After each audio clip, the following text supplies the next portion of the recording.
స్వయంకృతంతో జరిగింది గతం, స్వయం కృషితో ఎదగాలి మనం. జయ కృష్ణ ముకుంద మురారి. నమస్కారం. గోకుల నందన గోవింద శ్రీకృష్ణ లీలలు. అద్భుత శ్రీకృష్ణుడు.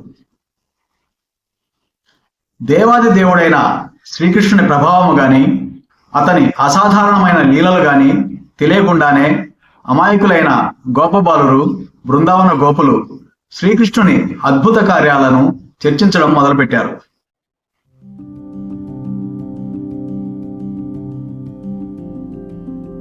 గోపులలో ఒకడు ఈ విధంగా అన్నాడు: మిత్రులారా, కృష్ణుని అద్భుతమైన కార్యాలను పరిగణిస్తే ఈ అసాధారణ బాలుడు మన మధ్యకు వచ్చి బృందావనంలో నివసించడము ఏ విధంగా సాధ్యమా అని అనిపిస్తుంది.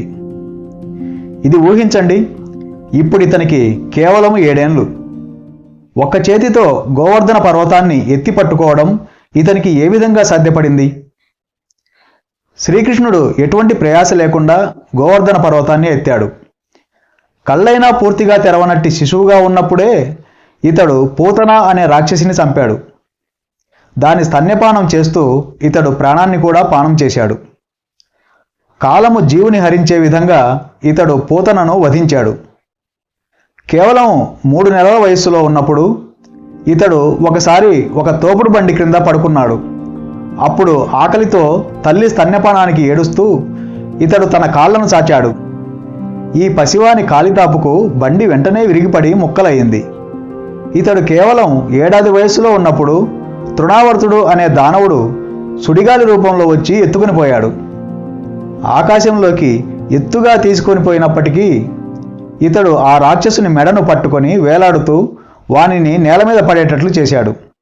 దానితో ఆ రాక్షసుడు మరణించాడు. వెన్నను దొంగిలించిన కారణంగా ఇతనిని యశోదమ్మ తాడుతో కొయ్యరోటికి కట్టివేసింది. ఈ పసివాడు దానిని లాగుతూ తీసుకొని పోయి జంట వృక్షాలైన అర్జున వృక్షాలు కూలిపోయేటట్లు చేశాడు. మరొకసారి ఈ బాలుడు అగ్రజుడైన బలరామునితో పాటు అడవిలో గోవత్సాలను మేపుతుండగా బకాసురుడు అనే అసురుడు అక్కడ ప్రత్యక్షమయ్యాడు. అప్పుడు ఇతడు దాని ముక్కును బలవంతంగా 2 ముక్కలుగా చీల్చివేశాడు.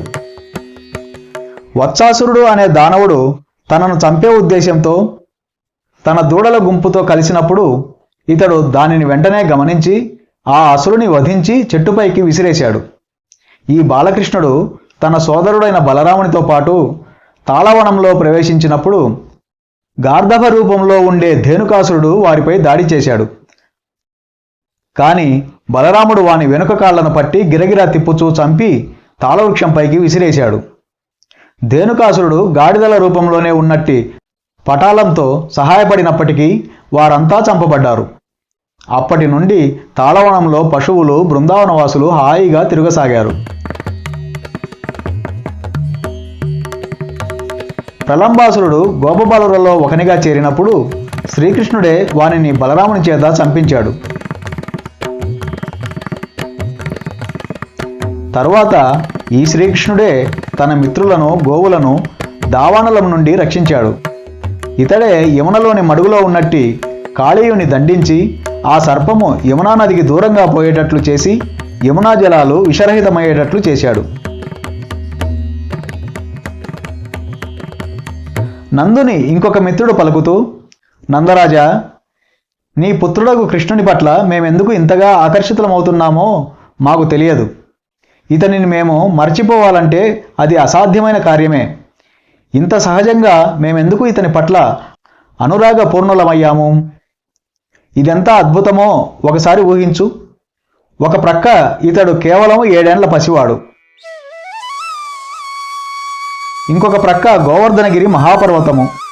అయినా ఇతడు దానిని ఎంత అవలీలగా ఎత్తాడో చూడు. నందమహారాజా, నీ పుత్రుడు తప్పకుండా ఏదో దేవతయే అయి ఉంటాడని నాకు సందేహం కలుగుతున్నది. ఇతడు సాధారణ బాలుడు కానే కాడు. బహుశా ఇతడు దేవాది దేవుడే అయి ఉండవచ్చును అని అన్నాడు.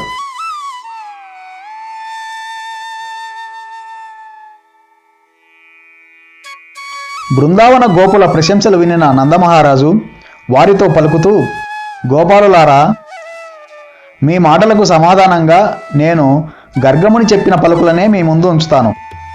దాని ద్వారా మీ సందేహాలు తీరగలవు. నామకరణోత్సవానికి వచ్చినప్పుడు ఆయన చెప్పినదేమంటే, ఈ బాలుడు నానా యుగాలలో నానా రంగులలో అవతరిస్తాడు. ఇప్పుడు బృందావనంలో ఇతడు కృష్ణవర్ణంతో అవతరించాడు. పూర్వం ఇతడు శుక్లవర్ణాన్ని, తర్వాత రక్తవర్ణాన్ని, తదుపరి పీతవర్ణాన్ని పొందాడు. గుణకర్మలను బట్టి నా పుత్రునికి నానా రకాలైన నామాలు ఉన్నాయని ఆయన తెలిపారు. ఈ బాలుడు నా వంశానికి పరమ మంగళకరుడు అవుతాడని, బృందావనంలోని గోవులకు గోపులకు ఇతడు దివ్యానందాన్ని ప్రసాదిస్తాడని ఆయన నాకు ఆశ్వాసమిచ్చారు.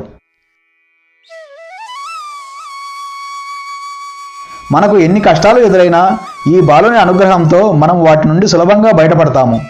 పూర్వము ఈ బాలుడు జగత్తును అధర్మ పరిస్థితి నుండి కాపాడాడని, దుర్మార్గుల చేతిలో నుండి ధర్మపరులను రక్షించాడని కూడా ఆయన చెప్పారు. ఈ బాలుని పట్ల ఆకర్షితుడయ్యే భాగ్యవంతుడు తన శత్రువుచే ఎన్నడూనూ నశింపబడడని, పరాజితుడు కాడని ఆయన అన్నారు.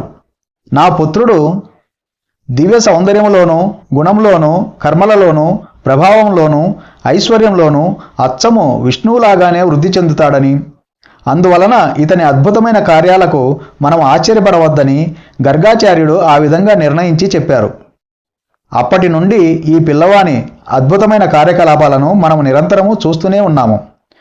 గర్గాచార్యులు చెప్పిన దానిని బట్టి ఇతడు సాక్షాత్తుగా నారాయణుడో లేదా నారాయణ అంశమో అని నేను భావిస్తున్నాను అని అన్నాడు. గర్గముని చెప్పిన విషయాలను నందుని ద్వారా శ్రద్ధగా విని గోపులందరూ శ్రీకృష్ణుని లీలలను అర్థం చేసుకొని సంతోషించారు. కృష్ణుని గురించిన అన్ని సందేహాలు తొలగిపోయి వారంతా నందుని ప్రశంసించారు.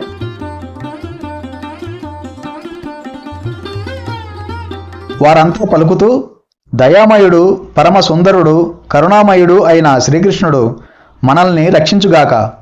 వడగండ్లతోనూ ప్రచండమైన గాలితోనూ కూడిన కుండపోత వానను ఇంద్రుడు కోపంతో కురిపించినప్పుడు శ్రీకృష్ణుడు వెంటనే మా పట్ల దయచూపి మమ్ము, మా కుటుంబాలను, గోవులను సమస్తాన్ని పిల్లవాడు గొడుగునెత్తినట్టుగా గోవర్ధనగిరిని ఎత్తిపట్టి కాపాడాడు.